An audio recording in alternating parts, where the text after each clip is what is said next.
सोलापूरच्या होडगी रोडवर पहाटेच्या सुमारास एक विचित्र आणि थरारक अपघात घडला आहे. 2 डंपर आणि एका चारचाकी वाहनाची धडक झाल्याने परिसरात एकच खळबळ उडाली. आज बुधवार जुलै 29 रोजी पहाटे सुमारे 6 वाजण्याच्या सुमारास हा अपघात घडला. अपघाताची दृश्ये पाहिल्यानंतर या अपघाताची तीव्रता लक्षात येते. 2 डंपर एकमेकांवर आदळले असून एका डंपरच्या केबिनचे मोठे नुकसान झाले आहे. या अपघातात एक चारचाकी वाहन देखील अडकले. मात्र सुदैवाची बाब म्हणजे या भीषण अपघातात कोणतीही जीवितहानी झालेली नाही.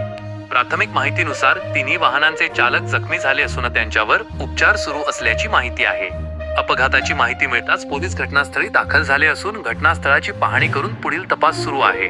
पण आता या अपघातानंतर काही गंभीर प्रश्न उपस्थित होत आहेत. या अपघाताला जबाबदार कोण?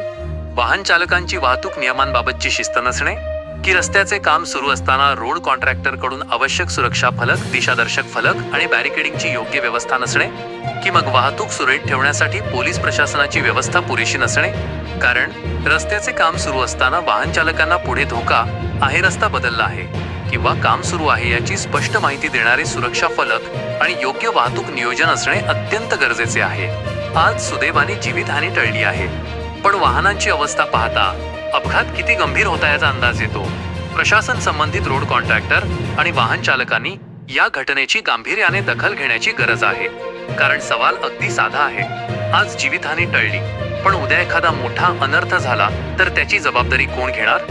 होडगी रोडवरील या अपघातामुळे रस्त्याच्या कामाच्या ठिकाणी सुरक्षा व्यवस्था आणि वाहतूक नियोजनाचा मुद्दा पुन्हा एकदा ऐरणीवर आला आहे.